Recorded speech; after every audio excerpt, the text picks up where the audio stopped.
Madrid agonizaba bajo el peso de Filomena. La nevada histórica que había paralizado la capital de España en aquel implacable mes de enero no era nada comparada con el frío de la traición que helaba la sangre de Dona Carmen. A sus 78 años, la matriarca del grupo Herencia, el imperio agroalimentario más poderoso de la península, corría por las calles estrechas y oscuras de un polígono industrial abandonado a las afueras de Vallecas. El aliento le quemaba la garganta, y cada paso era una agonía intolerable. Había perdido uno de sus zapatos de diseno en la huida, y la nieve virgen se tenía de un rojo pálido allí donde su pie desnudo y lacerado pisaba el hielo cristalizado. No puedo morir así, no hasta que lo encuentre. Ese pensamiento era lo único que mantenía sus piernas en movimiento. Hace 25 años, cuando apenas era la dueña de una modesta churrería cerca de la Plaza Mayor, perdió a su nieto Hugo. Tenía apenas 3 años. Desde aquel día maldito, su vida había sido un ascenso meteórico en los negocios, pero un descenso a los infiernos en lo personal, una fortuna construida sobre la ceniza de una pérdida irreparable. Solo unas horas antes, Carmen estaba en su mansión del barrio de Salamanca.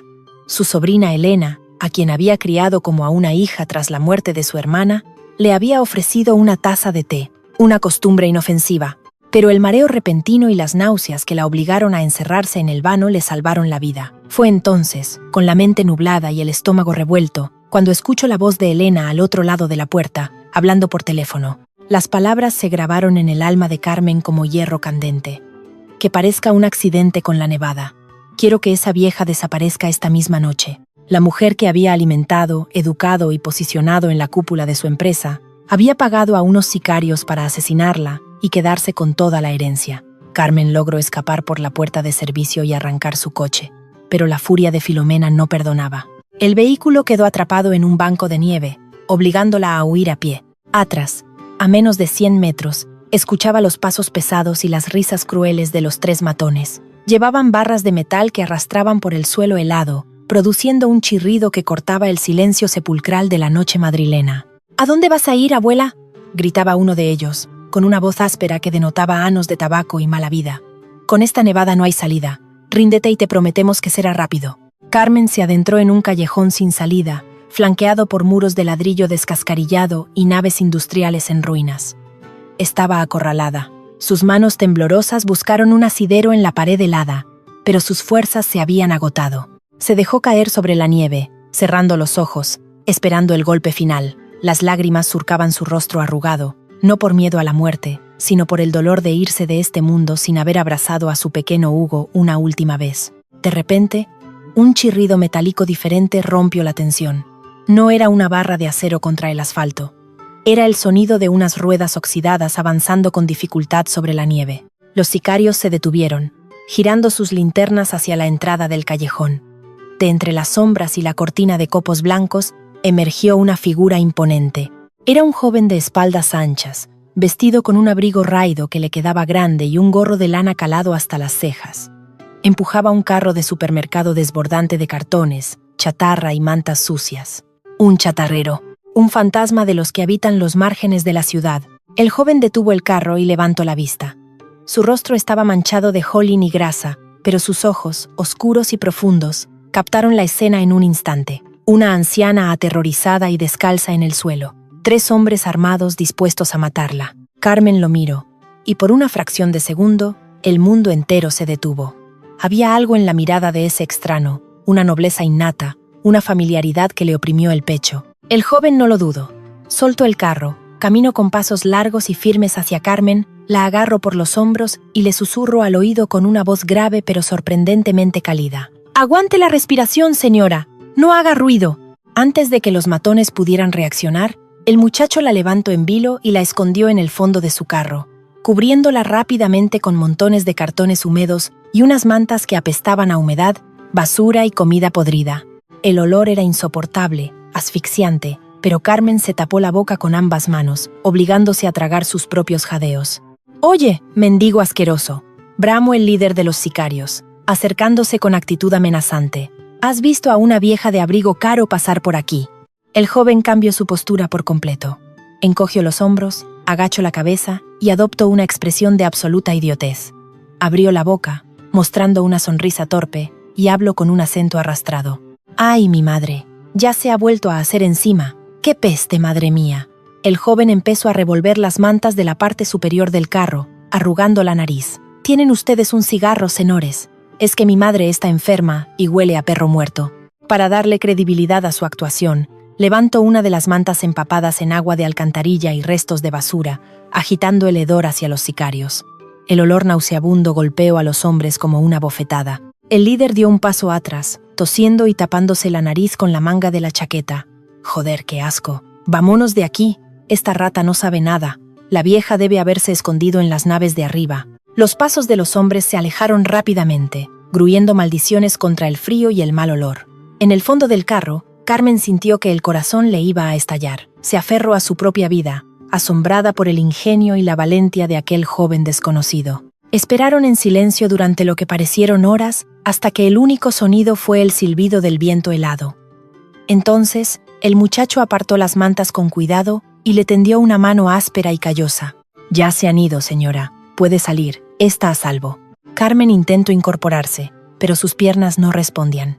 El frío había penetrado hasta sus huesos, y sus pies desnudos sangraban abundantemente. El joven la miró con genuina preocupación. Sin decir una palabra, se quitó la bufanda raída que llevaba al cuello y se la envolvió alrededor de los pies lacerados. «No puede quedarse aquí en la calle con esta nevada», dijo él. «Se va a congelar. Venga conmigo.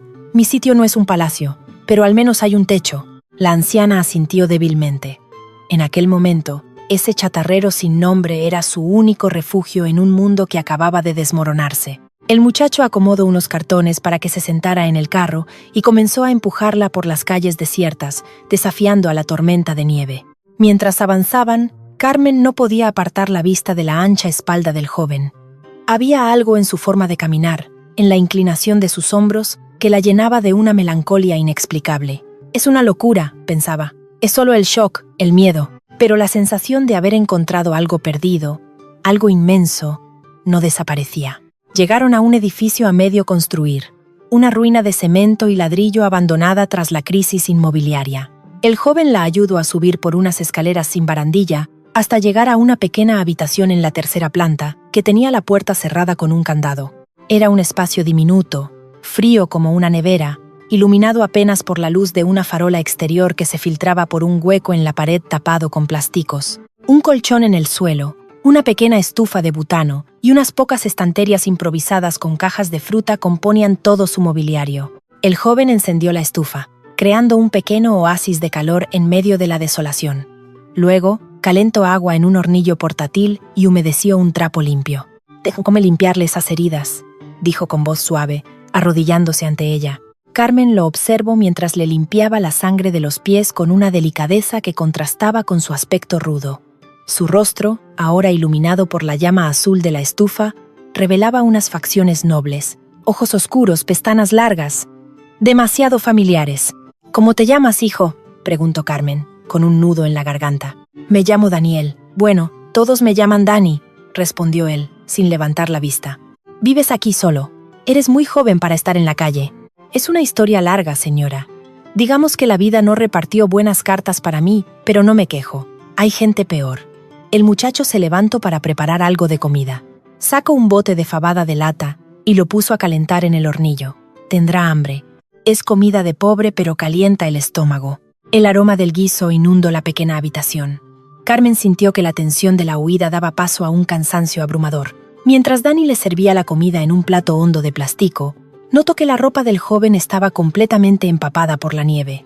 «Te vas a enfermar, Dani. Quítate esa ropa mojada», le pidió ella, casi con tono maternal. El joven asintió, se dio la vuelta para darle algo de privacidad a la anciana y comenzó a quitarse las gruesas capas de ropa. Primero el abrigo viejo, luego un jersey empapado y finalmente una camiseta térmica desgastada. Bajo la luz parpadeante de la estufa, la espalda desnuda de Dani quedó a la vista. El aliento de Carmen se cortó de golpe. La cuchara de plástico resbaló de sus dedos y cayó al suelo con un sonido sordo. Su corazón dio un vuelco tan violento que pensó que iba a sufrir un infarto allí mismo. Desde el hombro derecho de Dani, extendiéndose hasta la mitad de la columna vertebral, había una enorme y grotesca cicatriz de quemadura. La piel estaba fruncida, descolorida y tensa, con bordes irregulares que dibujaban un mapa de dolor antiguo. Era una quemadura que abarcaba más de 3 palmos. una marca imborrable que Carmen conocía mejor que las líneas de sus propias manos. Hace 25 años, en la pequeña cocina de su churrería en Madrid, el aceite hirviendo que cayó de la sartén cuando ella resbaló, el llanto desgarrador de su pequeño nieto Hugo, que se había acercado corriendo para abrazarla por detrás. El aceite lo cubrió exactamente en esa zona. El mismo hombro, la misma forma, la misma extensión. Carmen llevó sus manos temblorosas a la boca para ahogar un sollozo.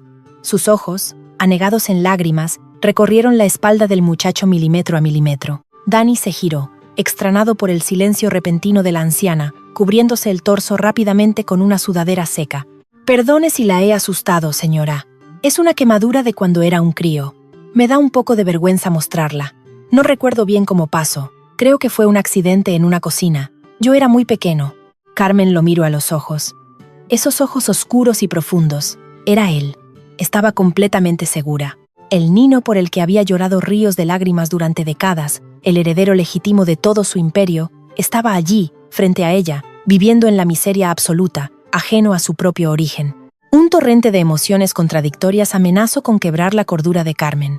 Quería gritar, quería abrazarlo, besarle la cara y pedirle perdón de rodillas por no haberlo protegido. Quería decirle que ella era su abuela y que jamás volvería a pasar frío ni hambre.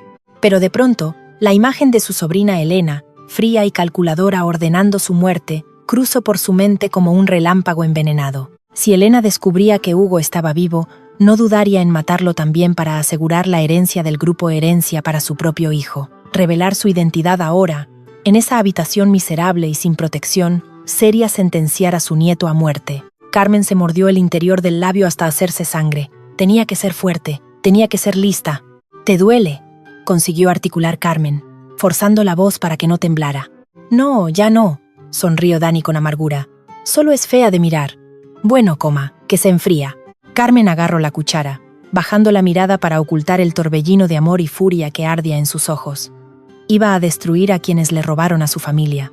Iba a recuperar la vida que le pertenece a su nieto. Pero por ahora, jugaría sus cartas en silencio. La tormenta Filomena rugía en el exterior, azotando los cristales rotos del edificio abandonado.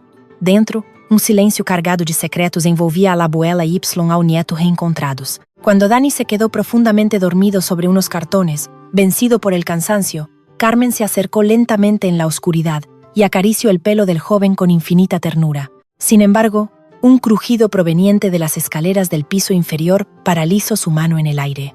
Alguien subía, despacio, intentando no hacer ruido. Se veía el ligero resplandor de una linterna acercándose a su puerta cerrada. ¿Estarían los sicarios de vuelta?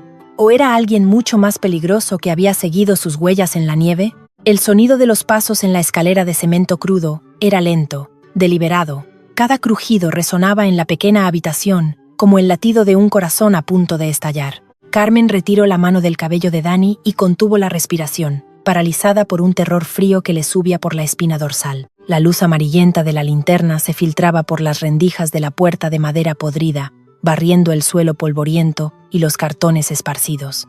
Antes de que Carmen pudiera emitir un solo sonido, Dani se despertó. No hubo bostezos ni confusión en sus ojos. Fue el despertar instantáneo de un animal acostumbrado a cazar o a ser cazado en la jungla de asfalto. En una fracción de segundo, el joven se incorporó, puso un dedo sobre sus labios pidiendo silencio a la anciana y se deslizó hacia la puerta con una agilidad felina que contrastaba con su gran tamaño.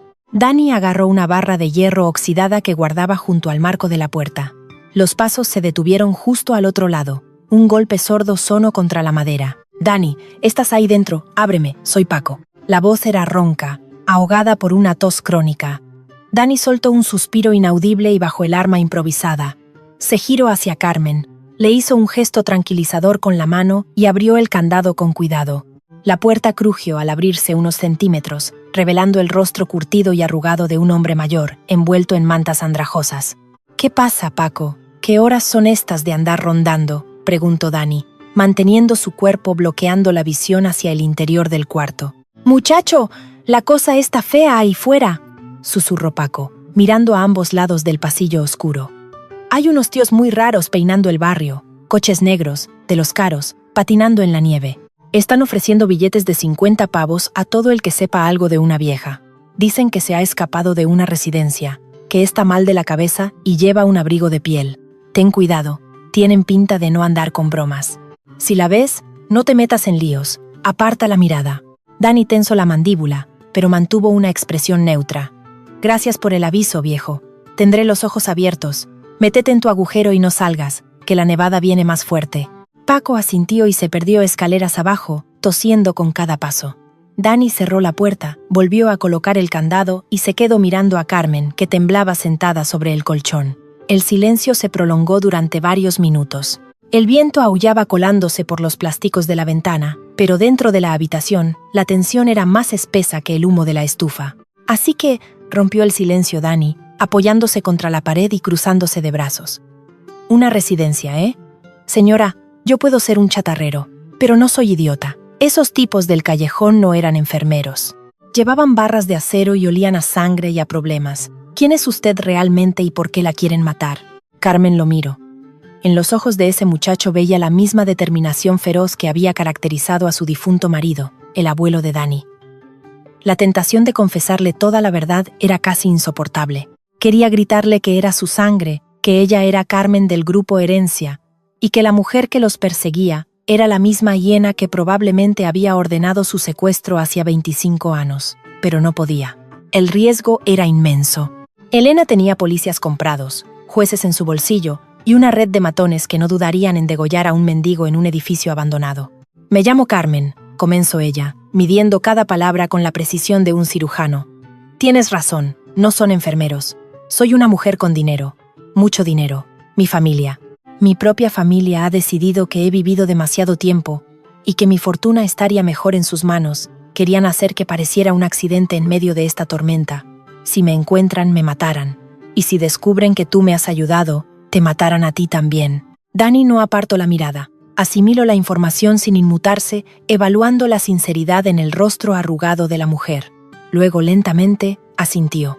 El dinero pudre a la gente, señora Carmen. Lo he visto demasiadas veces. Gente dispuesta a vender a su madre por un punado de billetes.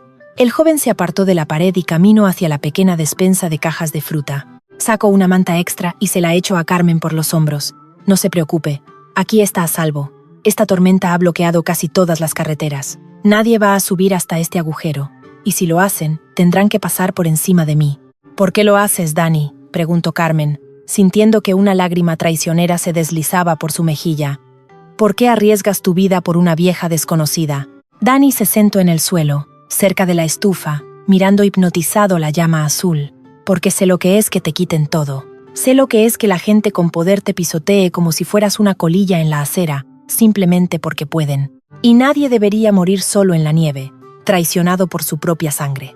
Las palabras del muchacho eran puñales en el corazón de Carmen. Había una tristeza tan profunda, tan antigua en su tono de voz, que la matriarca sintió la necesidad imperiosa de conocer el calvario que había atravesado su nieto durante ese cuarto de siglo en el que ella había fallado en encontrarlo. ¿Qué te pasó a ti, hijo?, preguntó con voz suave, casi un susurro. Me dijiste que la vida no te dio buenas cartas. ¿Cómo termina un muchacho fuerte y bueno como tú en un lugar como este? Dani soltó una risa amarga y se frotó el rostro manchado de Holling con ambas manos. Es una historia aburrida, señora. La clásica historia del desgraciado que intenta hacer lo correcto y termina pagando los platos rotos. Tengo toda la noche, y el frío no me deja dormir. Cuéntame. El joven la miró largo rato, y quizás por la necesidad de desahogarse después de tanto tiempo en soledad, comenzó a hablar. Su voz era grave, cargada de una resignación que dolía más que el llanto. Yo me crié en centros de menores, señora. Nunca conocí a mis padres. Tengo recuerdos vagos de una mujer llorando, de un lugar lleno de humo y ruido, pero los médicos me dijeron que era por el trauma de la quemadura en mi espalda. Aprendí pronto que en este mundo, si no tienes a nadie, tienes que saber defenderte. A los 15 años descubrí el judo. Me salvó la vida. Canalicé toda mi rabia, toda mi soledad en el tatami. Era bueno, muy bueno. A los 22 años, estaba a punto de entrar en el equipo nacional para los Juegos Olímpicos. Era mi billete de salida de la miseria. La voz de Dani se quebró un instante, pero se obligó a continuar. Tenía una novia, Laura. Nos criamos juntos en el orfanato. Ella había conseguido un trabajo como enfermera en prácticas en una clínica privada muy exclusiva. Un día fui a recogerla y escuché gritos en un despacho. Entré corriendo. El hijo de la dueña de la clínica, Un niño rico acostumbrado a tener todo lo que quería, la tenía acorralada contra la pared. Le estaba rompiendo el uniforme. Vi rojo. No pensé. Simplemente actué. Le hice una llave de judo y lo lancé contra una mesa de cristal. Carmen contenía la respiración. Sus manos apretaban la manta con tanta fuerza que los nudillos se le pusieron blancos. Presentía hacia dónde iba la historia, y el presentimiento le provocaba náuseas. Dani tragó saliva, con la mirada perdida en el fuego. Le rompí un brazo y un par de costillas. Se lo merecía, pero la justicia no entiende de quién se lo merece, señora Carmen. La justicia entiende de quien tiene el mejor abogado. La madre de ese cabronazo movió sus hilos. Compraron a los testigos, Laura. A Laura la amenazaron con arruinarle la vida y quitarle a su hermana pequeña si declaraba a mi favor. Así que en el juicio, dijeron que yo había entrado a robar y que ataque al chico sin provocación. Al ser experto en artes marciales, el fiscal argumentaba que mis manos eran armas blancas. Me cayeron 3 años de prisión por agresión agravada. 3 años, susurró Carmen, horrorizada. 3 años en el infierno, corrigió él. La Federación de Judo me expulsó de por vida. Perdí mi carrera, mi sueño, y a Laura, que no pudo soportar la culpa y desapareció. Cuando salí, con antecedentes penales por violencia, nadie me daba trabajo, ni de barrendero. Acabé descargando camiones en negro, y cuando me jodí la espalda y no pude seguir, acabé aquí, recogiendo chatarra para sobrevivir. El silencio que siguió a la confesión fue sepulcral. Carmen sentía que el aire le faltaba. Su nieto, su carne y su sangre, arrojado a un orfanato, quemado, mutilado de sus sueños, encarcelado injustamente y reducido a la condición de un paria. Todo por la corrupción y la maldad del mundo. ¿Cómo se llamaba?, preguntó Carmen, y su voz sonó extraña, metálica, desprovista de emoción, porque toda la emoción se había convertido en una ira asesina. ¿Cómo se llamaba ese chico? El que te arruinó la vida. Dani la miró, extranado por el tono afilado de la mujer. Marcos. Marcos Velasco. Su madre se llama Elena Velasco. Son dueños de la mitad de los hospitales privados de Madrid y tienen acciones en no sé cuántas empresas más. Gente intocable. Elena Velasco, su sobrina, Marcos Velasco, el sobrino nieto al que ella misma había regalado su primer coche deportivo, el mismo coche con el que presumiblemente iba a la clínica a acosar a las empleadas. El destino no solo había sido cruel, había sido un sádico guionista. Elena no solo le había robado a su nieto arrebatándoselo de los brazos hace 25 años, también lo había destruido en su vida adulta, sin siquiera saber que ese huérfano al que pisoteaba era el legítimo heredero de la fortuna que ella ambicionaba. Un mareo profundo se apoderó de Carmen. El mundo giró a su alrededor. Se llevó las manos a la cabeza, luchando por no desmayarse. La dimensión de la tragedia era abrumadora. Durante años, ella había sentado a Elena a su mesa. Había besado sus mejillas en Navidad. Había financiado sus clínicas. Había estado financiando al verdugo de su propio nieto. Señora Carmen, ¿se encuentra bien? Está pálida. Dani se acercó rápidamente, sosteniéndole los hombros con preocupación. Estoy bien, susurró ella, aunque cada célula de su cuerpo gritaba venganza. Solo estoy cansada, muy cansada. Acuéstese. Intentaré dormir unas horas antes de que amanezca. Mañana veremos qué hacemos. Carmen se recostó sobre el colchón duro, arropada por las mantas. Dani volvió a su rincón en el suelo. En menos de 10 minutos, la respiración del joven se volvió profunda y rítmica. Pero Carmen no durmió. No pegó un solo ojo en toda la noche. Su mente, una máquina analítica que había construido un imperio de la nada, comenzó a trabajar a una velocidad vertiginosa. Ya no se trataba solo de sobrevivir. Se trataba de aniquilación. Iba a destruir a Elena, iba a destruir a Marcos, iba a reducirlos a cenizas, a quitarles cada céntimo, cada propiedad, cada gota de dignidad. Y luego, los entregaría a la justicia que ellos mismos habían corrompido. Pero para hacerlo, no podía actuar como una abuela herida. Tenía que actuar como la depredadora alfa que era. Si volvía a su mansión ahora y acusaba a Elena, sería su palabra contra la de su sobrina. Elena diría que la nevada la había confundido, que los sicarios eran imaginaciones de una anciana senil. Elena ya tenía preparado el terreno para declararla incapacitada. Carmen se dio cuenta de que su única opción era jugar el juego de su enemiga. Pero mejor, tenía que volver. Tenía que entrar en la jaula del león fingiendo ser una presa dócil. Si les hacía creer que el trauma de la huida en la nieve le había borrado la memoria, que se había vuelto una anciana demente e inofensiva, Elena bajaría la guardia. Y en ese momento de exceso de confianza, Carmen atacaría. El amanecer llegó pálido y gris, filtrándose por los huecos del plástico. La tormenta había amainado un poco, dejando la ciudad sepultada bajo un manto de un blanco deslumbrante y engañoso. Dani se despertó y comenzó a calentar agua de nuevo. Carmen se sentó, con el rostro serio y la mirada decidida. «Dani, tengo que irme, tengo que volver a mi casa». El joven se giró bruscamente, con el ceño fruncido. «Se ha vuelto loca. Le acabo de decir que la están buscando para matarla. Si vuelve aquí, le entregará el cuello a los que mandaron a esos sicarios». «Lo sé», respondió ella con una calma glaciar. «Pero esconderse en las ruinas no resuelve el problema. Tarde o temprano me encontrarían. Y si me encuentran aquí contigo, tú morirás por mi culpa.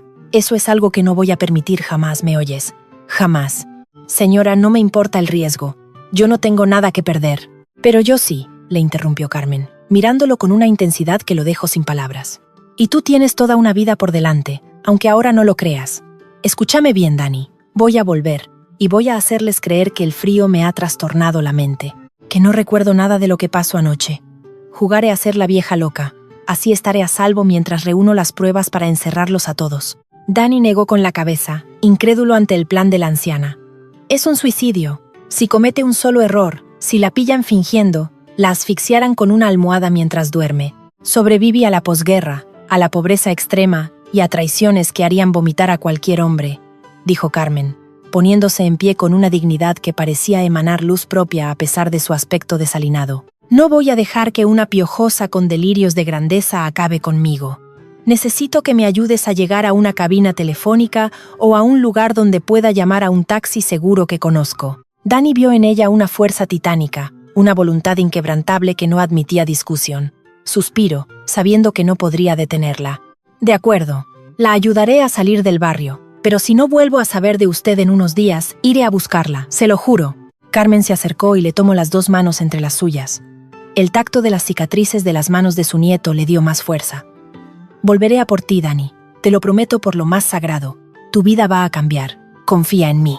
Salieron del edificio en ruinas cuando la manana aún estaba en pañales. El frío era cortante, pero el ingenio de Dani los mantuvo a salvo.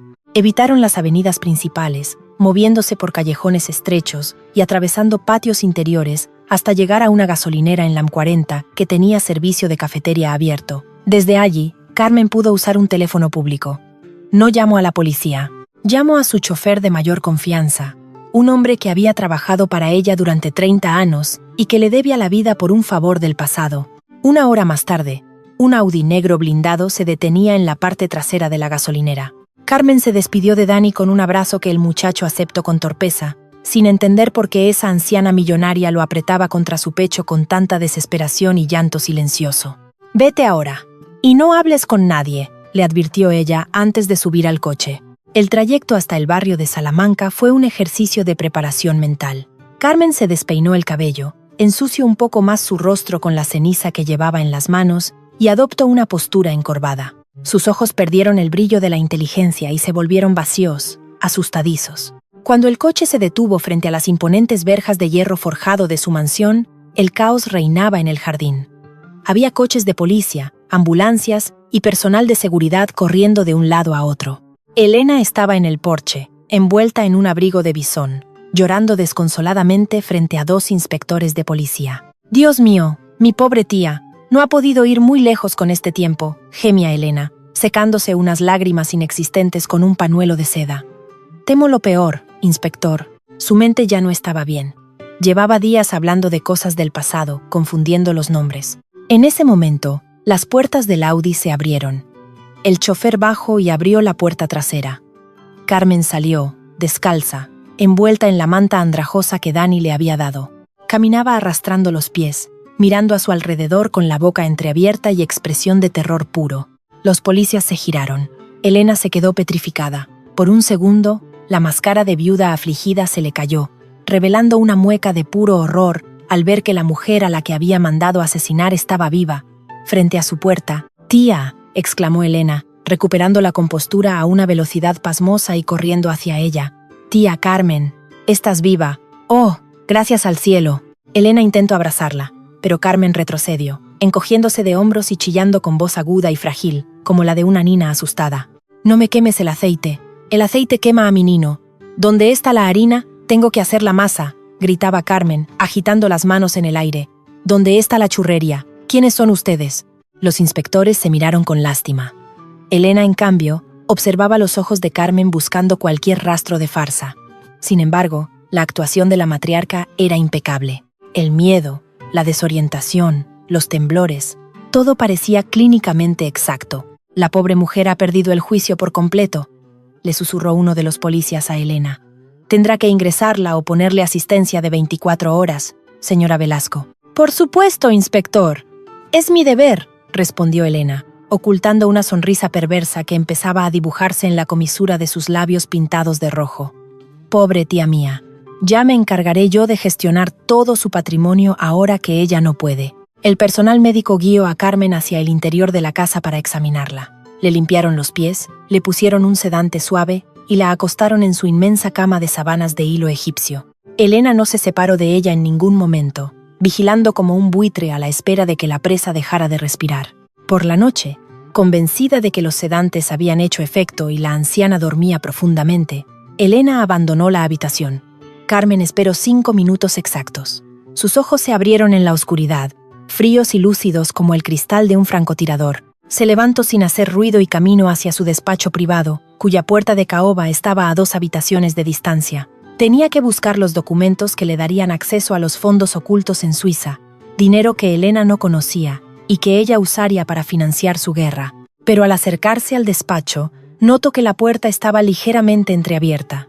Una línea de luz amarillenta cortaba el pasillo a oscuras. Carmen se pegó a la pared y se asomó por la rendija, aguantando la respiración. Allí dentro, sentada en la silla de cuero de la propia Carmen, estaba Elena. Tenía la caja fuerte abierta de par en par, pero no estaba contando dinero. Elena estaba revisando un viejo archivo de papel que Carmen mantenía bajo llave, el archivo de la investigación privada sobre la desaparición de Hugo de hace 25 años. Elena sostenía una fotografía del pequeño Hugo en sus manos, y frente a ella, de pie con una copa de whisky en la mano, estaba un hombre vestido de negro, con el pelo engominado y una cicatriz cruzándole la ceja. Era el líder de los sicarios del callejón. «Hemos fallado esta noche, jefa», decía el matón con voz áspera. «Pero no volverá a pasar. Aunque esté loca, es un riesgo». «No me preocupa la vieja loca», respondió Elena con voz sibilante, arrojando la foto del nino sobre la mesa. «Me preocupa lo que encontré en estos papeles de su caja fuerte. Mi tía contrató a un nuevo detective hace 2 meses en secreto. Y mira este informe final». El corazón de Carmen dejó de latir. Elena levantó un folio con el membrete de una agencia de investigación. Al parecer, el detective rastreó un hilo que nos pasó desapercibido. Dice aquí que el niño no murió en las calles. Dice que terminó en un orfanato bajo el nombre de Daniel. El matón vació su copa. «¿Y qué quieres que hagamos, jefa?» Elena levantó la vista, con los ojos brillando con una crueldad infinita. «Quiero que encuentres a ese tal Daniel. Y antes de que mi tía recupere la memoria o alguien más lea este informe, quiero que lo mates. Que no quede ni un hueso de él. ¿Entendido?»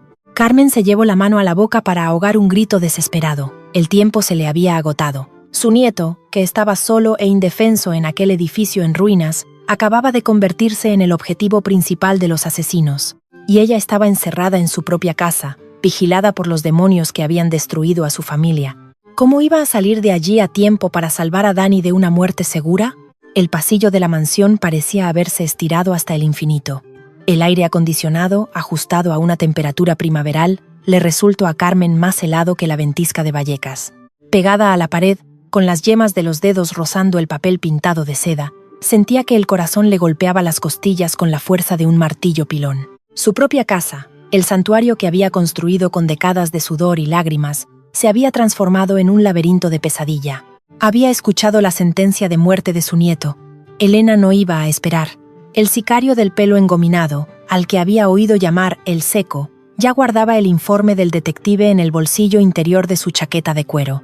Carmen sabía que en cuestión de minutos, ese asesino a sueldo estaría cruzando Madrid bajo la nevada para arrancar de raíz la única esperanza que le quedaba en el mundo. Tenía que moverse, y debía hacerlo sin levantar la más mínima sospecha. Con pasos cortos y calculados, esperando, el arrastrar de pies de una anciana consumida por la demencia, desando el camino de vuelta a su habitación. Cada crujido de la madera bajo la gruesa alfombra persa le parecía un estruendo insoportable. Al llegar a su dormitorio, cerró la puerta con una lentitud agonizante, asegurándose de que el pestillo encajara sin hacer ruido.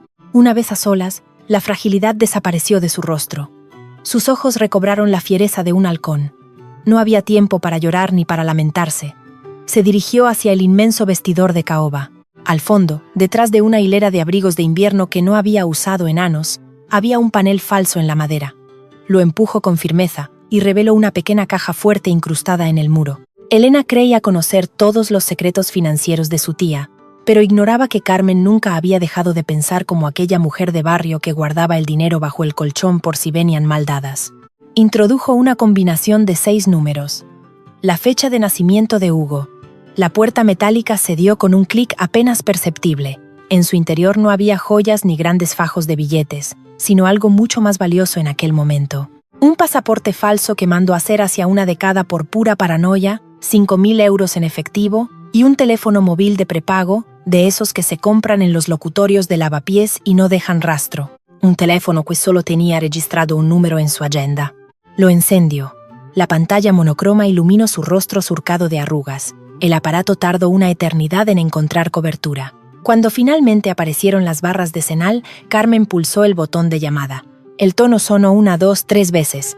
Con cada zumbido, Carmen miraba hacia la puerta de su habitación, temiendo escuchar los pasos de Elena acercándose. Al cuarto tono, una voz áspera, profunda y cargada de sueno respondió al otro lado. «¿Quién es a estas horas?», gruñó el hombre, con el inconfundible acento castizo de los barrios bajos de Madrid. «Vicente, soy la churrera», susurró Carmen, pegando los labios al micrófono. Hubo un silencio sepulcral al otro lado de la línea. Vicente era un hombre que había gobernado las calles de El Rastro durante décadas. Oficialmente, era el presidente de una asociación de comerciantes. Extraoficialmente, era el patriarca de una red inmensa de buscavidas, vigilantes nocturnos, transportistas y gente que no hacía preguntas. 30 años atrás, cuando Vicente era un joven desesperado a punto de ser encarcelado por una deuda que no podía pagar, Carmen le prestó el dinero de la caja de su negocio, salvándolo a él y a su familia de la ruina. Era una deuda de honor que en el mundo de Vicente jamás prescribía. «Carmen, por Dios santo, ¿qué voz tienes? Ha salido en las noticias que estabas desaparecida, que te habías vuelto loca en medio de la tormenta. Todo es mentira, Vicente. Es una trampa de mi propia sangre. Mi sobrina me quiere muerta para quedarse con la empresa. Pero eso ahora no importa. Vicente, necesito que me devuelvas el favor. Necesito que me salves la vida, pero no la mía. La de mi nieto, tu nieto. Pero si tu nieto desapareció hace...». «Está vivo», le interrumpió ella, con una urgencia que rayaba en la desesperación. «Lo he encontrado hoy. Vive en las ruinas del polígono industrial de Vallecas, detrás de las antiguas fábricas de muebles. Se llama Dani. Es un chatarrero, es grande y tiene la espalda quemada. Vicente, los sicarios de mi sobrina van hacia allí ahora mismo. Son profesionales y van armados. Tienes que llegar antes que ellos. Si le tocan un solo pelo a ese muchacho, no habrá agujero en España donde me pueda esconder para llorarlo. Te lo ruego». El tono de voz de Vicente cambió al instante. El sueno desapareció y fue sustituido por la frialdad militar de un hombre de acción. «No te preocupes, Carmen. Vallecas es mi casa. Tengo a decenas de chicos quitando nieve por esa zona con los quitanieves de los mercados. Daremos con él antes que esos hijos de puta. Como se llama el jefe de los matones. Le llaman el Seco. Lleva una cicatriz en la ceja. Lo conozco. Un perro rabioso. Carmen, borra esta llamada y vuelve a la cama. Hazte la dormida. Si tu sobrina entra, que te vea roncando. Yo me encargo de todo. Tu nieto verá el amanecer. Te doy mi palabra de hombre». La llamada se cortó. Carmen borró el registro, apagó el teléfono y lo escondió debajo del colchón. Se metió entre las sábanas heladas y cerró los ojos, obligándose a relajar los músculos del rostro y a respirar con pesadez. Apenas 2 minutos después, la manilla de su puerta giró lentamente. Elena se asomó, observando la figura inmóvil de su tía en la penumbra. Satisfecha al ver que los sedantes supuestamente habían hecho efecto, cerró la puerta y se marchó. Carmen lloró en silencio, rezando a un Dios en el que hacía mucho que no creía para que Vicente llegara a tiempo. Mientras tanto, en las calles sepultadas bajo la nieve, el vehículo todoterreno de El Seco avanzaba con dificultad. Las cadenas en los neumáticos crujían al aplastar el hielo negro que se formaba bajo la gruesa capa blanca.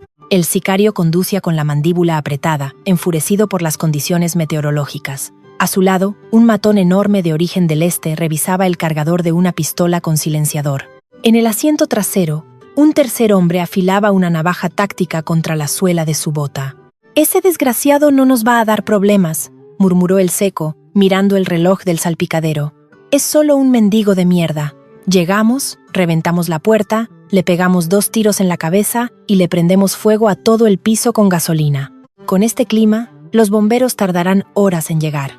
Solo encontrarán huesos calcinados». Sus hombres asintieron en silencio.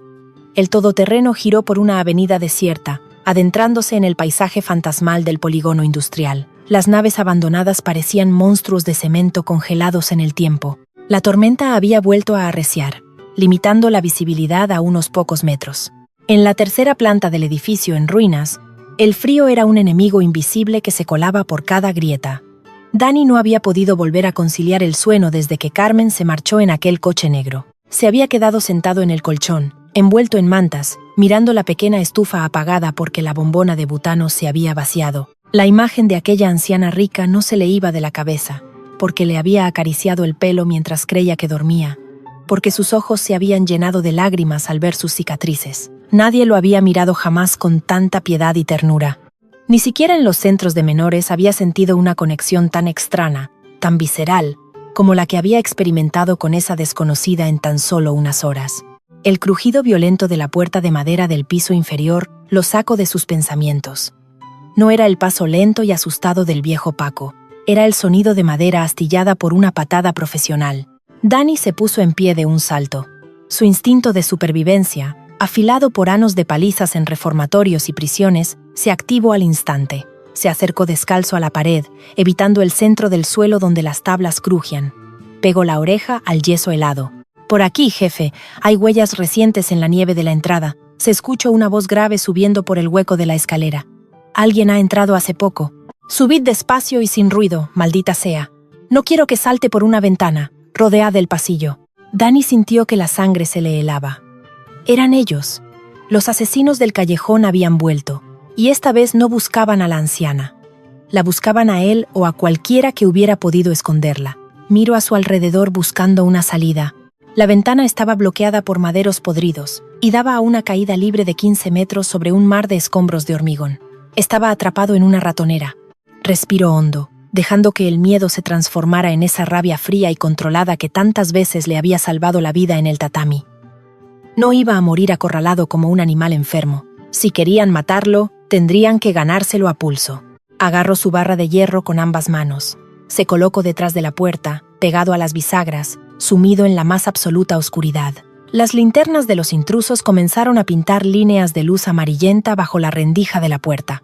«Rompan el candado», ordenó la voz de El Seco al otro lado de la madera, a escasos centímetros del rostro de Dani. Un golpe seco y metálico destrozó la cerradura oxidada. La puerta se abrió de una patada violenta, golpeando contra la pared interior, ocultando a Dani por un breve instante detrás de ella. El primer sicario, el gigante del este, entró barriendo la habitación con su linterna y la pistola en alto. «Está vacío», dijo, dando un paso más hacia el interior. Ese fue su último error. Dani empujó la puerta hacia cerrarla y salió de las sombras como un demonio furioso. No usó la barra para golpear, la usó para bloquear el brazo armado del gigante. Con un movimiento rápido y letal, hijo de años de perfeccionamiento en judo, Dani giró su cuerpo, metió la cadera por debajo del centro de gravedad de su oponente y ejecutó un lanzamiento perfecto. El gigante de más de 100 kilos voló por el aire y se estrelló contra el suelo de cemento con un crujido sordo. La pistola salió disparada y se perdió entre la basura. «¡Hijo de puta!», gritó el tercer matón, entrando a la carrera con la navaja táctica desenfundada. Dani no tuvo tiempo de retroceder. El matón lanzó un tajo directo al estómago. Dani lo esquivó por centímetros, sintiendo cómo la hoja cortaba la tela de su sudadera. Atrapando la muñeca del agresor con un agarre férreo, le retorció el brazo hasta que el sonido de un hueso dislocado llenó la habitación, seguido de un alarido de dolor. Un rodillazo brutal en el rostro silencio al hombre, que cayó desplomado escupiendo sangre y dientes. Pero la victoria duró apenas unos segundos. Desde el umbral de la puerta, El Seco levantó lentamente su arma. La tenue luz de la calle iluminó su rostro marcado por la cicatriz y la fría sonrisa de un asesino experimentado. Dani estaba jadeando, con los nudillos ensangrentados, a merced del cañón de la pistola. Estaba a más de 3 metros de distancia. No podía alcanzarlo antes de que apretara el gatillo. Eres rápido, chaval. Lo reconozco, dijo el seco, quitando el seguro del arma con un sonido metálico y definitivo. Tienes talento para matar. Es una lástima que valgas más muerto que vivo. La jefa manda saludos. Dani cerró los ojos, esperando el impacto caliente y destructivo de la bala. Pensó en su vida, una cadena interminable de miserias y abandonos. Pensó en Laura, preguntándose dónde estaría. Y extrañamente, pensó en la voz temblorosa de la anciana Carmen diciéndole que su vida iba a cambiar. Al final, ella se había equivocado. Su vida iba a terminar exactamente donde había empezado, en un agujero negro y olvidado. El seco apretó el gatillo, pero el estampido que sacudió el edificio no provino de su pistola. El sonido ensordecedor de un disparo de escopeta retumbó en el pasillo, ahogando el aullido del viento. La puerta de madera voló en pedazos, y el seco fue arrojado hacia adelante por una fuerza brutal, cayendo de bruces a los pies de Dani, con la espalda destrozada. Dani abrió los ojos, aturdido, incapaz de comprender lo que acababa de ocurrir. A través del humo espeso de la pólvora que inundaba la habitación, vio la silueta de 4 hombres imponentes asomando por el umbral destrozado. Vestían abrigos gruesos de pana y botas de trabajo manchadas de nieve y barro. El más viejo de ellos, un hombre de hombros anchos y barba canosa, bajaba lentamente una escopeta de cánones recortados de la que aún salía humo. Llevaba una gorra de lana calada y miraba los cuerpos de los sicarios con absoluta indiferencia. Se adelantó un paso y miró fijamente a Dani, que seguía en posición defensiva, listo para luchar hasta el último aliento si era necesario. «Tranquilo, muchacho», dijo el hombre de la barba con una voz profunda, ruda, que resonaba como un trueno contenido en la pequeña estancia. «Baja los puños. No venimos a hacerte daño». «¿Quiénes sois?», preguntó Dani, con la respiración entrecortada, sin apartar la vista de los recién llegados. «¿Por qué me habéis salvado?». El anciano de la escopeta escupió a un lado y le dedicó una sonrisa cargada de un respeto inesperado. «Somos amigos de la churrera, chaval, y nos ha mandado a buscarte. Parece ser que eres mucho más importante de lo que tú mismo crees. Recoge tus cosas, si es que tienes alguna. Nos vamos de aquí antes de que empiece a oler a muerto». Dani sintió que el suelo temblaba bajo sus pies, no por el combate, sino por la magnitud de la revelación. La anciana no lo había olvidado. La anciana tenía un ejército.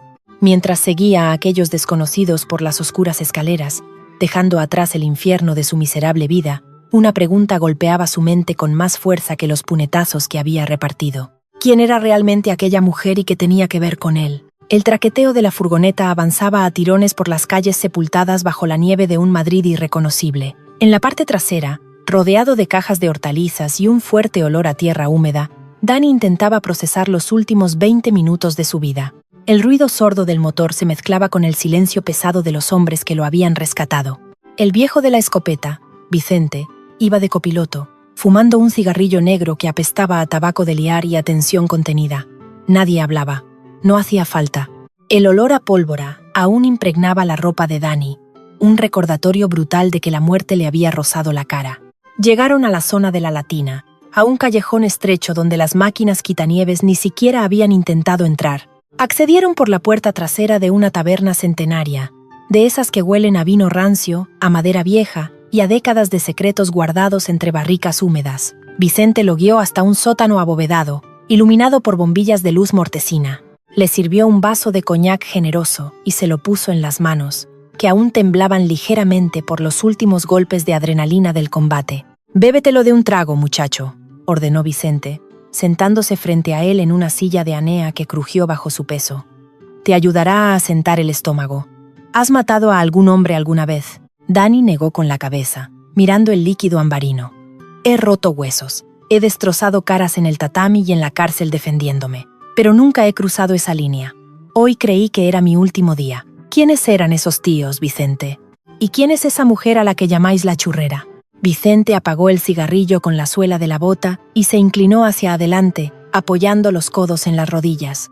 «Esa mujer a la que tú recogiste en la nieve, descalza y asustada, es doña Carmen, la dueña absoluta del Grupo Herencia. Media España desayuna las galletas que fabrican sus empresas y la otra media come los embutidos de sus fábricas. Es una mujer con más poder del que tú y yo llegaremos a imaginar en 100 vidas. Pero antes de todo eso, hace muchos años, era una mujer de barrio, una churrera que me salvó la vida cuando yo no era más que un desgraciado con una soga al cuello. Yo le debo mi sangre, y por eso hoy estás respirando». Dani frunció el ceño. El alcohol le quemó la garganta, pero el fuego que sentía en el estómago era de pura confusión.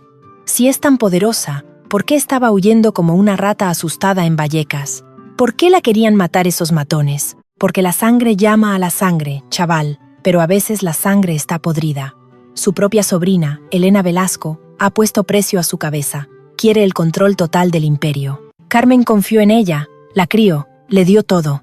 Y la muy zorra ha decidido que la vieja ya ha vivido bastante. El nombre de Elena Velasco cayó sobre Dani como una losa de granito. El vaso de cristal estuvo a punto de resbalar de sus manos y hacerse añicos contra el suelo de piedra. Su mente viajó 3 años atrás. El hospital privado, Laura acorralada, el rostro engreído de Marcos Velasco, la condena injusta, la vida arruinada. «Elena Velasco», murmuró Dani, con la voz rota por una ira ancestral que amenazaba con devorarlo por dentro.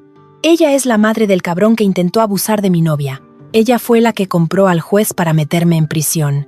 Vicente lo miró con una mezcla de sorpresa y comprensión oscura. El viejo patriarca de las calles madrileñas ató cabos rápidamente. «Vaya jugada del destino. Salvaste a la tía del hombre que te jodió la vida. Y ahora la tía te salva a ti de los matones de su sobrina. Esto no es casualidad, muchacho. Aquí hay algo más grande moviéndose entre las sombras». Pero Dani ya no escuchaba. Una revelación aún más perturbadora golpeaba las puertas de su conciencia. Recordó la habitación helada en Vallecas. Recordó el momento en que se quitó la camiseta mojada. Recordó la mirada de Carmen clavada en su espalda. Las lágrimas en los ojos de la anciana rica. El tacto de sus manos frías acariciándole el pelo. Las palabras cargadas de un peso incomprensible diciendo que su vida iba a cambiar. «Ella lloró al ver mi cicatriz», susurró Dani, más para sí mismo que para Vicente. «Mi quemadura». Se quedó paralizada, como si viera a un fantasma. Vicente entrelazó los dedos, con el rostro endurecido por la sospecha. Carmen perdió a su nieto hace 25 años, un crío de 3 años. Desapareció y nunca jamás se supo de él. Dicen que el niño sufrió un terrible accidente poco antes de desaparecer. Se quemó la espalda con aceite hirviendo en la vieja churrería. El silencio que siguió fue absoluto. Ni siquiera el ruido sordo de la tormenta en el exterior lograba penetrar en aquel sótano aislado. Dani dejó el vaso sobre la mesa de madera astillada. El aire parecía haber abandonado la habitación. Su respiración se volvió agitada, errática. Las piezas del puzzle encajaban con una precisión aterradora. El orfanato, su falta de recuerdos de la primera infancia, la cicatriz monstruosa en su espalda, la conexión instantánea e inexplicable que había sentido al mirar a los ojos de aquella anciana en el callejón. «Soy yo», dijo Dani, y su propia voz le sonó ajena, como si viniera de muy lejos. «Yo soy ese niño. Yo soy el nieto de Carmen». Vicente se quedó mudo, procesando la magnitud de lo que acababa de escuchar. «Si eso es cierto, eres el heredero de todo, y Elena lo sabe, o al menos lo sospecha. Por eso mandó a sus perros a matarte esta noche. No iban solo a borrar a un testigo molesto. Iban a eliminar al único obstáculo que la separa de la fortuna absoluta». Dani apretó los puños hasta que las uñas se clavaron en sus palmas ensangrentadas. No le importaba el dinero. Nunca le había importado. Pero de repente tenía un pasado. Tenía una abuela que no lo había abandonado, que había llorado por él. Y esa misma mujer estaba ahora atrapada en una casa con los asesinos de su familia. «Tengo que sacarla de allí», dijo Dani, poniéndose de pie con una determinación que no admitía réplicas. «Van a matarla. Si Elena descubre que los sicarios están muertos, sabrá que Carmen no es la anciana demente que finge ser. La matará hoy mismo». «Siéntate y usa la cabeza, chaval», le gritó Vicente, agarrándolo por el brazo con una fuerza sorprendente para su edad. «No puedes entrar en esa mansión. Está llena de guardias de seguridad comprados y cámaras. Si vas, te pegarán un tiro por allanamiento, y Elena será la víctima de la película. Carmen es más lista que el hambre.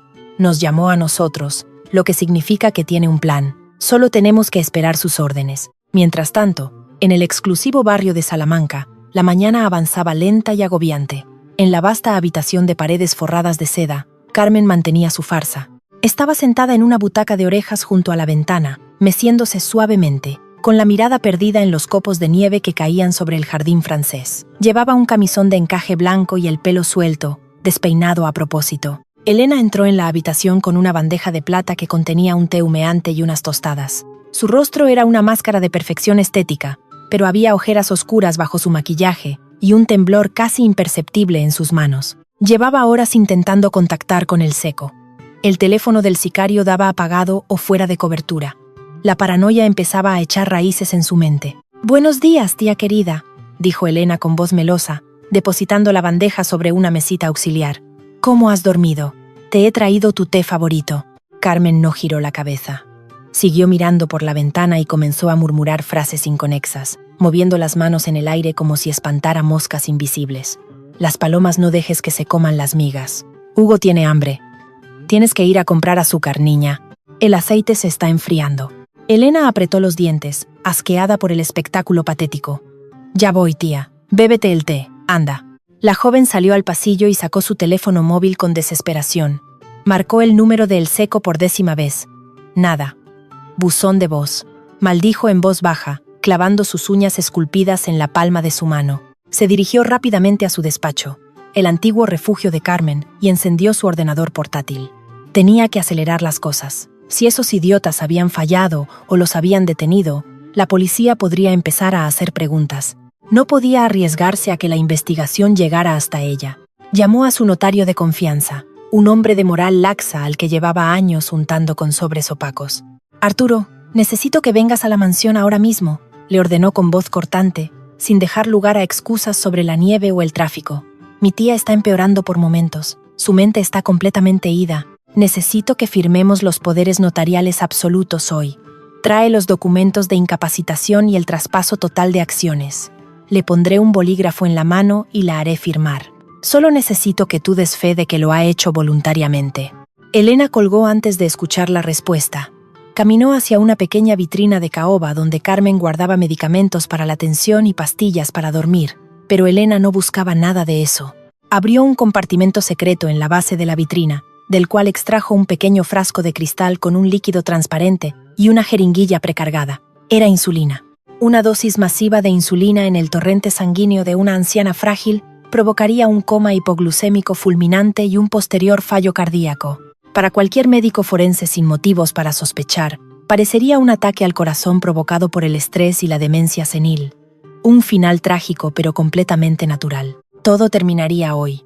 Con la firma en los documentos y el corazón de su tía parado, sería la reina indiscutible del grupo Herencia. En la habitación, Carmen había dejado de mecerse en cuanto escuchó los pasos de su sobrina alejarse por el pasillo. Su rostro recuperó la lucidez de inmediato. Sacó el teléfono de prepago de debajo del cojín de la butaca y marcó el número de Vicente. El teléfono sonó en el sótano de la Latina.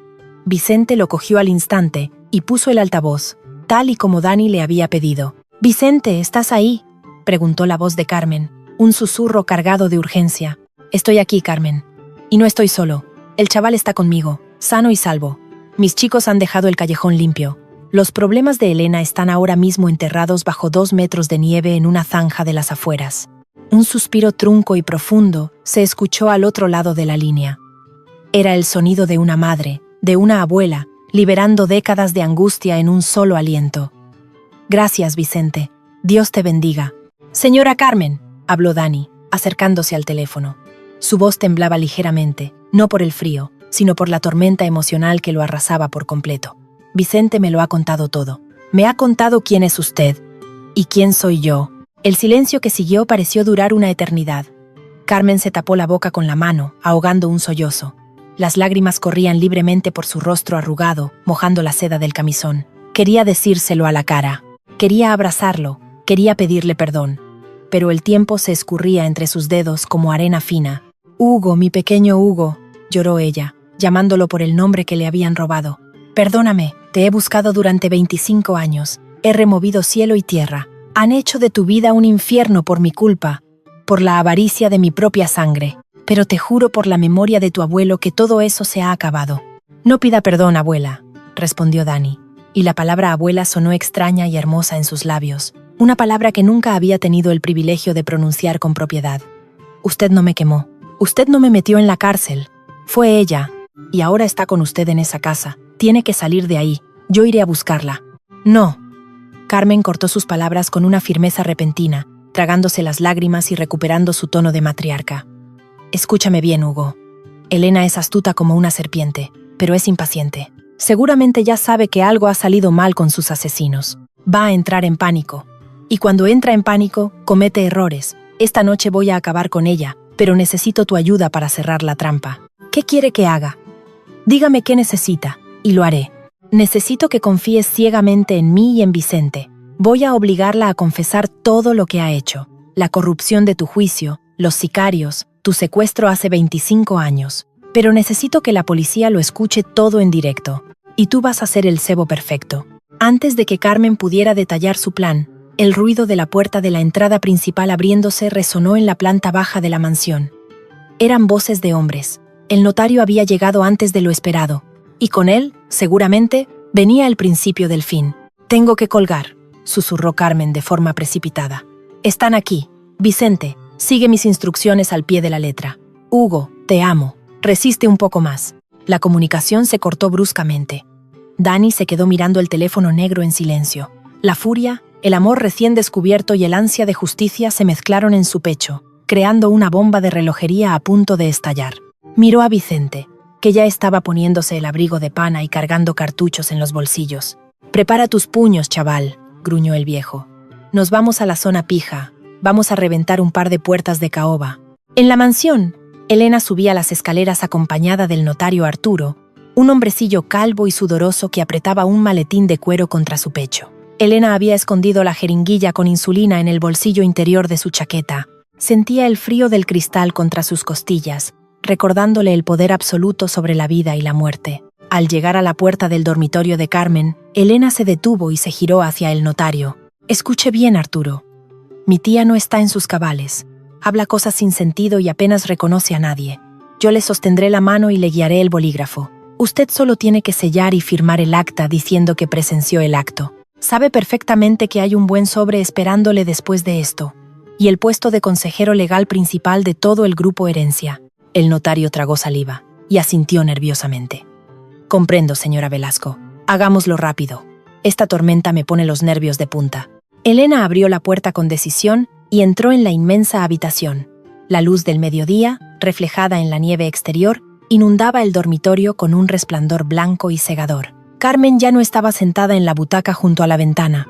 Estaba recostada en la cama, cubierta por las mantas hasta la barbilla, con los ojos cerrados, respirando de forma pesada y asimétrica, como si le costara mantener el hilo de la conciencia. «Tía Carmen», dijo Elena en voz alta, acercándose a los pies de la cama con una sonrisa que no llegó a sus ojos, fríos como puñales. «Te he traído una visita. El señor Arturo está aquí. Tenemos que arreglar unos papeles aburridos para que tú no tengas que preocuparte de nada más. Solo tienes que hacer un garabato y podrás descansar. Descansar para siempre». Carmen abrió los ojos lentamente. Sus pupilas parecían desorientadas, desenfocadas. Murmuró unas palabras ininteligibles y levantó una mano temblorosa, como si intentara apartar una sombra imaginaria. Elena sacó los gruesos documentos legales del maletín del notario y los colocó sobre el regazo de la anciana. Le puso un pesado bolígrafo de oro entre los dedos nudosos. «Vamos, tía. Firma aquí. ¿Dónde está la cruz?» Elena se sentó en el borde de la cama, acercando su rostro al de Carmen. Su mano izquierda se deslizó sigilosamente hacia el bolsillo de su chaqueta, acariciando el émbolo de la jeringuilla de insulina. Estaba lista. En cuanto la tinta manchara el papel, le clavaría la aguja en el muslo a través de las mantas. Un pinchazo rápido, un grito de confusión, y en pocos minutos todo habría acabado. Pero justo cuando la punta de oro del bolígrafo estaba a 1 milímetro de tocar el papel legal, Carmen dejó de temblar. Su mano se volvió firme como la piedra. Sus ojos desenfocados se clavaron de repente en los de Elena. No había locura en aquella mirada. No había miedo ni confusión. Solo había una lucidez aterradora y un desprecio tan inmenso que paralizó a Elena en seco. «¿De verdad creías que sería tan fácil, Elena?» La voz de Carmen no era el susurro débil de una enferma. Era la voz resonante y poderosa de la matriarca que había aplastado a competidores multinacionales sin despeinarse. Elena sintió que el aire abandonaba sus pulmones. Su mano izquierda se quedó congelada dentro de su chaqueta, agarrando la jeringuilla inútilmente. El notario dio un paso atrás, soltando un leve quejido de terror al ver la resurrección súbita de la mujer que creía moribunda. Carmen apartó las mantas de un tirón violento, tirando los documentos notariales al suelo, y se incorporó sobre el colchón. ¿Quién dará el próximo paso en esta habitación en la que el aire huele a muerte y traición? Y llegarán Dani y Vicente a tiempo para evitar la tragedia que Elena lleva en el bolsillo. El silencio que cayó sobre el inmenso dormitorio era tan espeso que casi podía cortarse con un cuchillo. La respiración entrecortada del notario Arturo era el único sonido en la estancia. Elena, con el rostro desfigurado por la sorpresa, retrocedió un paso tropezando con la alfombra. El bolígrafo de oro rodaba por el suelo de madera noble, trazando una línea invisible entre el engaño y la cruda realidad. Carmen se levantó despacio de la cama. Ya no había fragilidad en sus movimientos. Su postura era recta, imponente, envuelta en aquel camisón blanco que ahora parecía la toga de un juez a punto de dictar sentencia. Sus ojos oscuros, inyectados en una furia contenida durante 25 años, taladraban el alma corrupta de su sobrina. «¿Te creías más lista que yo?», continuó Carmen, acercándose a Elena con pasos lentos y medidos. «¿Creías que un par de sicarios baratos y una noche de nieve serían suficientes para borrarme del mapa? Has subestimado a la mujer que te dio de comer cuando no eras más que una huérfana asustada». Arturo, el notario, comenzó a sudar frío. Agarró su maletín, tartamudeando excusas incomprensibles mientras caminaba de espaldas hacia la puerta. «Yo no sé nada de esto. Señora Velasco, usted me aseguró que su tía estaba incapacitada. Yo me marcho. Esto es un asunto familiar». «No vas a ninguna parte, gusano», escupió Carmen sin siquiera mirarlo. «Si pones un pie fuera de esta habitación, me aseguraré de que pases el resto de tus miserables días en una celda por intentar participar en un fraude multimillonario y un intento de asesinato. Siéntate en esa silla y callate».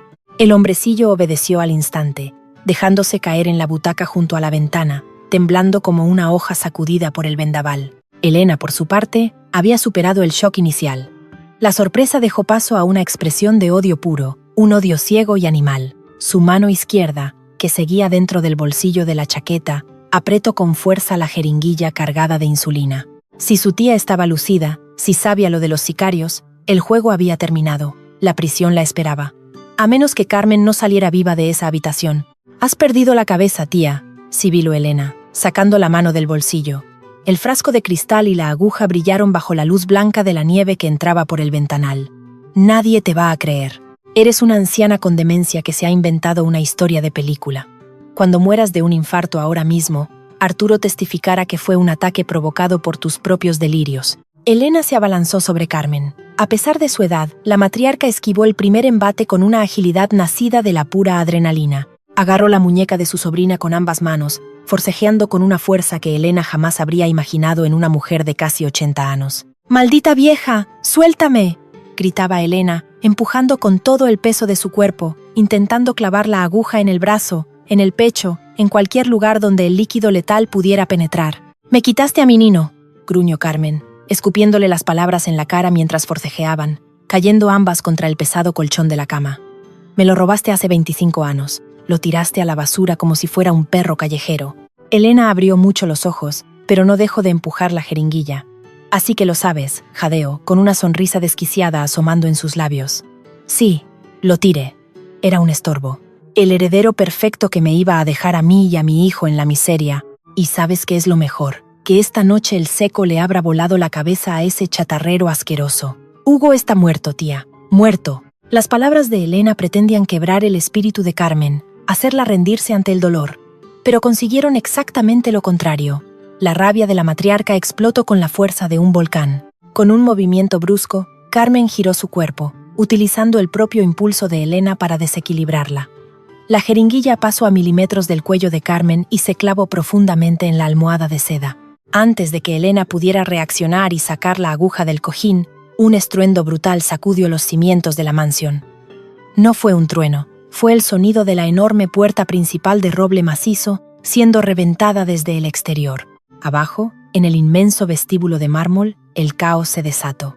Los guardias de seguridad de Elena, hombres de trajes oscuros pagados para mirar hacia otro lado, intentaron detener a los intrusos. Pero no estaban preparados para la fuerza de un huracán llamado Hugo. Dani, ciego por la urgencia de salvar a la única sangre real que le quedaba, no peleó como un judoka en un tatami buscando puntos.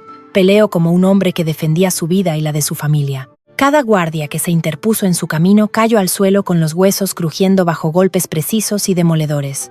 Vicente caminaba detrás de él, abriéndose paso con la presencia amenazante de su escopeta apuntando al techo, sin necesidad de disparar, solo ordenando a los empleados que se tiraran al suelo si querían ver el amanecer de mañana. ¿Dónde está Rujo Dani? Agarrando al jefe de seguridad por las solapas y levantándolo del suelo. ¿Dónde está mi abuela? En el dormitorio principal, arriba al fondo, balbuceó el hombre, aterrorizado por la mirada asesina de aquel joven gigante con la ropa manchada de sangre seca. Danny soltó al hombre y subió las grandes escaleras de mármol de 3 en 3.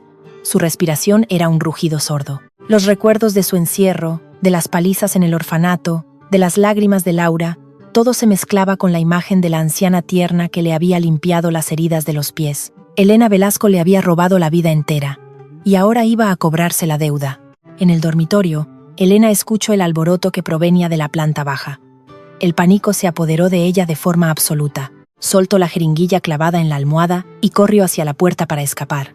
Pero Carmen la agarró por el tobillo desde el suelo, haciéndola tropezar de bruces contra la alfombra. «De aquí no sales, asesina», sentenció Carmen con la respiración agitada pero la mirada implacable. Elena pataleó, golpeando a su tía en el hombro hasta liberarse. Se puso en pie tambaleándose, corrió hacia el escritorio y abrió el cajón superior de un tirón. Sacó un revólver pequeño, un arma de defensa personal plateada que brillaba peligrosamente. Apuntó directamente al pecho de Carmen, con las manos temblando fuera de control. «Retrocede», gritó Elena, al borde de la histeria. «Retrocede o te juro que te mato aquí mismo y diré que fue en defensa propia». La puerta del dormitorio voló en pedazos con una patada colosal. Las astillas de caoba llovieron sobre la alfombra persa. Danny irrumpió en la habitación como un dios de la guerra antiguo, con el pecho subiendo y bajando, los puños apretados y la mirada inyectada en sangre. Vicente apareció justo detrás de él, ocupando el marco de la puerta destrozada con la escopeta preparada. El silencio regresó, pero esta vez estaba cargado con la pólvora de una tragedia inminente. Danny vio a la mujer que lo había parido en la miseria, a la mujer que lo había mandado a la cárcel, apuntando con un arma al corazón de la abuela que acababa de recuperar. «Hugo», susurró Carmen desde el suelo, mirándolo con una mezcla de infinito alivio y terror absoluto por la vida del chico. Elena giró rápidamente el cañón del revólver, apuntando ahora hacia Danny. Sus ojos se desorbitaron al reconocer al joven, no como el bebé que había mandado secuestrar, sino como el hombre que había destrozado a su propio hijo Marcos en el hospital. El mendigo, el expresidiario, el legítimo heredero, estaba allí, vivo. «Tú», susurró Elena, con la voz quebrada por la incredulidad y el espanto. «Deberías estar muerto». «Ya morí hace 25 años, Elena», respondió Danny, dando un paso lento y pesado hacia el interior de la habitación, ignorando por completo el arma que le apuntaba a la cabeza. «Y volví a morir cuando me metiste en una celda por defender a la mujer que amaba. Se acabaron las muertes. Baja la pistola. Un paso más y te vuelo los sesos», chilló la mujer, quitando el seguro del revólver con un pulgar tembloroso. Arturo, el notario, se tapó la cabeza con las manos y empezó a sollozar en su rincón. Danny no se detuvo. Su mirada era tan fría, tan desprovista de miedo, que Elena sintió un calofrío que le heló la sangre. El joven seguía avanzando, acortando la distancia centímetro a centímetro, desafiando a la muerte. Vicente levantó la escopeta desde la puerta. «Chaval, apártate de la línea de tiro. Si le vuelo un brazo a esta bruja, se le acabarán las tonterías». «No, Vicente», ordenó Danny sin girarse, manteniendo sus ojos clavados en los de Elena. «Esto es mío, esto es nuestro». Elena, acorralada entre la ventana, el anciano armado en la puerta y el gigante que avanzaba hacia ella, tomó una decisión desesperada. En un movimiento rápido, giró el arma de nuevo hacia Carmen, que seguía en el suelo intentando incorporarse. «Si yo lo pierdo todo, tú tampoco tendrás tu final feliz», gritó Elena, cerrando los ojos con fuerza y apretando el gatillo. Un estampido ensordecedor rompió los cristales de la ventana. Un grito desgarrador inundó el dormitorio. La sangre salpicó las inmaculadas sábanas blancas de la cama matrimonial, manchando la seda de un carmesí brillante y aterrador. Alguien cayó al suelo con un peso muerto, mientras el olor a pólvora y muerte asfixiaba el aire helado de la mañana. ¿Quién había recibido el disparo en aquel último y desesperado cruce de destinos? ¿Sobreviviría la familia a esta última puñalada de la traición, o el reencuentro terminaría en un funeral banado por la nieve? El eco del disparo parecía haber desgarrado el tejido mismo de la realidad dentro de la habitación. El humo espeso de la pólvora inundó el aire, picando en los ojos y en la garganta, pero no fue el pequeño revólver plateado de Elena el que había escupido fuego. Había sido la escopeta de Vicente, el viejo patriarca de las calles, con un pulso de cirujano forjado en 1000 batallas, no apuntó al pecho ni a la cabeza de la asesina. El impacto brutal de los perdigones destrozó la mano derecha de Elena y el antebrazo, arrancando el arma de sus dedos antes de que pudiera ejercer la presión final sobre el gatillo. El revólver salió volando y se estrelló contra un espejo veneciano, haciéndolo añicos. Elena cayó de rodillas sobre la alfombra, agarrándose el brazo destrozado, emitiendo un alarido de dolor tan agudo y primitivo que heló la sangre de todos los presentes. La sangre manaba a borbotones, tiñendo la manga de su chaqueta de diseño. El notario Arturo, incapaz de soportar la escena, puso los ojos en blanco y se desplomó desmayado junto a la butaca. Dani no perdió ni un milisegundo. Se lanzó hacia el suelo, apartando la jeringuilla de insulina que seguía clavada en la almohada y levantó a Carmen en sus brazos. La matriarca, temblando pero ilesa, se aferró al cuello del joven con una fuerza desesperada. Las lágrimas empapaban el rostro de ambos. Por primera vez en 25 años, Hugo sostenía a su abuela, y Carmen sentía el latido acelerado del corazón del niño que creía perdido para siempre. «Ya paso, mi niño. Ya terminó todo», susurraba Carmen, besando la frente manchada de sudor y polvo de su nieto, meciéndolo como si volviera a tener 3 años. Abajo, el sonido de las sirenas comenzó a rasgar el silencio blanco de la mañana. Vicente había hecho una segunda llamada antes de reventar la puerta de la mansión, avisando a un comisario de su entera confianza, un hombre incorruptible que debía su carrera a las donaciones anónimas de Carmen. Cuando los agentes uniformados irrumpieron en el dormitorio, se encontraron con la escena final de una tragedia shakespeariana. Elena fue atendida por los paramédicos bajo custodia policial, llorando y maldiciendo entre espasmos de dolor mientras le leía sus derechos. La soberbia había desaparecido de sus ojos, reemplazada por el terror absoluto de quien sabe que pasará el resto de su vida rodeada de muros de hormigón. El notario, al despertar y verse esposado, comenzó a confesar cada soborno, cada fraude y cada conspiración en la que Elena y su hijo Marcos habían participado, sellando así el destino de la rama podrida de la familia. Los meses pasaron, llevándose consigo el frío implacable de la tormenta Filomena y dando paso a una primavera luminosa en Madrid. El grupo Herencia sufrió una sacudida mediática sin precedentes, pero las acciones volvieron a estabilizarse cuando Carmen convocó una rueda de prensa histórica. Ali, frente a cientos de cámaras, presentó oficialmente a su nieto Hugo, relatando la verdad sobre su secuestro y la conspiración de su sobrina.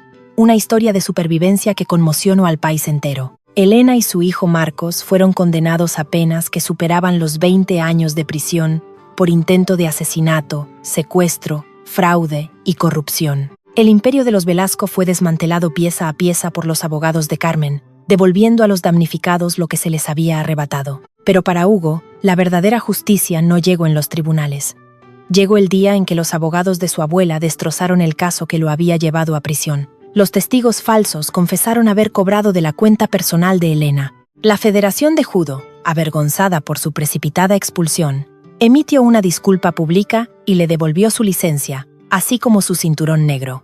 Y lo más importante, el ejército de investigadores de Carmen encontró a Laura. La joven había huido a un pequeño pueblo de la Sierra de Gredos, aterrorizada por las amenazas de los Velasco, trabajando como enfermera en un modesto ambulatorio rural. El día que Hugo apareció en la puerta de aquella clínica, con un ramo de flores silvestres y la mirada limpia de quien por fin ha recuperado su dignidad, Laura dejó caer el historial médico que llevaba en las manos y corrió a abrazarlo, llorando todas las lágrimas que había guardado durante 3 largos años de soledad y culpa. Un domingo de mayo, la mansión del barrio de Salamanca abrió sus puertas para una comida muy diferente a las que acostumbraba la alta sociedad.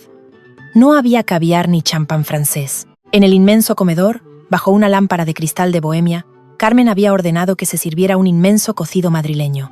Sentados a la mesa estaban Vicente, bebiendo vino tinto y contando anécdotas de los viejos tiempos en el mercado, Laura, que sonreía mientras le daba la mano a Hugo bajo el mantel, y el propio Hugo, que había rechazado vestir trajes a medida, prefiriendo una camisa sencilla y limpia. Su espalda aún albergaba la inmensa cicatriz, pero ya no era una marca de vergüenza, sino un mapa de supervivencia. Carmen los observaba desde la cabecera de la mesa. Había recuperado el color en las mejillas y el brillo en la mirada. Al finalizar la comida, la matriarca se levantó y trajo ella misma desde la cocina una bandeja humeante. Eran churros recién hechos, con la receta original con la que empezó su imperio hace décadas, acompañados de chocolate espeso. Hugo tomó un churro, lo mojó en el chocolate y se lo llevó a la boca. El sabor crujiente y dulce explotó en su paladar, y por un momento, un recuerdo fugaz, antiguo y cálido, atravesó su mente. El olor a masa frita, la risa de una mujer joven, el calor de un hogar. Cerró los ojos, sabiendo que, después de un largo y oscuro invierno, por fin había vuelto a casa. El amor había triunfado sobre la avaricia, y la sangre legítima había recuperado su lugar en el mundo. Pero mientras miramos a esta familia reunida, saboreando el dulce sabor de la victoria y la paz, queda una duda flotando en el aire de esa inmensa mansión. Si el dinero y el poder fueron capaces de corromper a Helena hasta el punto de destruir a su propia familia, ¿será capaz Hugo de mantener su alma pura cuando herede un imperio multimillonario o terminará la riqueza, tarde o temprano, despertando nuevos demonios en la siguiente generación?